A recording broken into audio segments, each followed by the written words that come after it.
Hard pruning কি? Hard pruning বলতে কি বোঝায়? সফট প্রুনিং কি? হ্যান্ড পলিনেশন কি?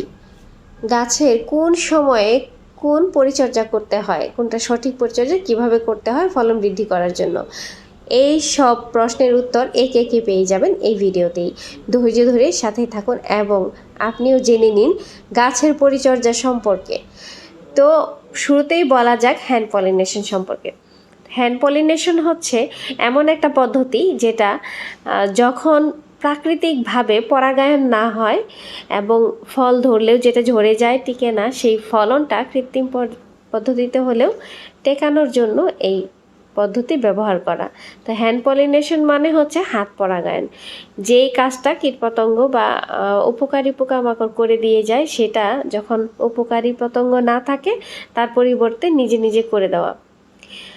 এরপর হচ্ছে হার্ড প্রুনিং বা সফট প্রুনিং। এই হার্ড প্রুনিং যখন করা হয় গাছের গোড়া থেকে ডালপালা কেটে দিলে সেটা হার্ড প্রুনিং হিসাবে বলা হয়। আর হার্ড প্রুনিংয়ের প্রয়োজনীয়তা কিন্তু প্রতিটি গাছের জন্য খুবই দরকার, কারণ এই হার্ড প্রুনিংয়ের পর গাছের ফলন বৃদ্ধি পায়, গাছ সবুজ সতেজ হয়, মোটা তাজা হয়, গাছের সৌন্দর্য বৃদ্ধি পায় এবং অনেক বেশি শাখা প্রশাখা পাতা বের হয়। তা আমি এই মুহূর্তে যেই প্রুনিংটা দেখাচ্ছি এটা একটা লাউ গাছে। তা লাউয়ের চারাটা একটু বড় হবার পর যখন মাচায় উঠে গেছে, 8 থেকে 10টি পাতা গজানোর পরে আমি গোড়া থেকে 4টি পাতা কেটে নিলাম এভাবে। আর মাচার উপরে ওঠার পরে মাথার যে অংশটা সেটা কেটে হলুদ লাগিয়ে দিয়েছি। হলুদ দেওয়ার মূল উদ্দেশ্য হচ্ছে যেন ছত্রাক ভাইরাস আক্রমণ না হয় এবং গাছটা নষ্ট না হয়ে যায়। তো এটা এখানে অ্যান্টিবায়োটিকের মতো কাজ করে। এখন এই ডাল মাথাটা কেটে দেওয়ার পর অনেকগুলো ডাল গজিয়েছে পাতার গোড়ায় গোড়ায়, আর ডাল বের হওয়ার সঙ্গে সঙ্গেই দেখতে পাচ্ছেন এখানে দেখা যাচ্ছে ছোট ছোট লাউয়ের বের হচ্ছে। তো এই কচি লাউগুলোকে কিন্তু আবার হ্যান্ড পলিনেশন করে দিতে হবে, যেহেতু এখানে ছাদ বাগানের এই ভিডিওটা আমি দেখাচ্ছি। ছাদ বাগানের এই গাছ, এখানে পর্যাপ্ত পরিমাণে উপকারী পোকা, মৌমাছি বা কীটপতঙ্গ নাও থাকতে পারে। তাই হাত পরাগায়ন করে দিলে শতকরা 95 থেকে 99% সম্ভাবনা থাকে ফলটা টিকে যাওয়ার। তো কিভাবে হ্যান্ড পলিনেশন করতে হয় সেটাও আমি দেখিয়ে দিচ্ছি।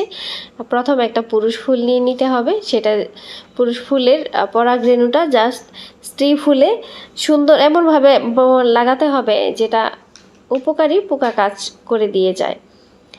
তো এভাবে দেখা যাবে শতকরা প্রায় 95 থেকে 99% ফল টিকে যাওয়ার সম্ভাবনা থাকে। তো আমি কিন্তু সঠিকভাবে পরাগায়ন করতে পেরেছি এবং আপনাদেরকে সেটাই দেখাচ্ছিলাম। তো আলহামদুলিল্লাহ এরপর যেটা হয়েছে, এই লাউগুলো দেখতে পাচ্ছেন ধীরে ধীরে বড় হয়েছে এবং লাউয়ের গাছ যেহেতু অনেক বড় হয়নি, এই জাতের লাউ গাছটা খুব বেশি বড় হয় না, আর লাউগুলো লম্বাটে টাইপের, এটা আরও বড় হবে আশা রাখছি। তো এভাবে আপনিও হার্ড প্রুনিং করতে পারেন, হ্যান্ড পরাগায়ন করতে পারেন, যেটা হাত পরাগায়ন, হ্যান্ড পলিনেশন করে দিতে পারেন। আর পরিচর্যা করার বেলায় যেটা আমি শুরুতে দেখিয়েছিলাম, যখন লাউ চারা বসিয়েছিলাম সেই সময় মাটিতে কিছু জৈব সার, গোবর সার ইউজ করেছি। তারপর একটু চারা বড় হলে ছাই ইউজ করেছি পোকামাকড় থেকে বাঁচতে। এবং পরবর্তীতে যেটা করেছি, সবজির খোসা কিছু গাছের গোড়ায় না দিয়ে সাইডে কিছুটা দিয়েছিলাম। আর লাস্টের দিকে যেটা এখন পর্যন্ত করা হচ্ছে সেটা হচ্ছে জৈব সার।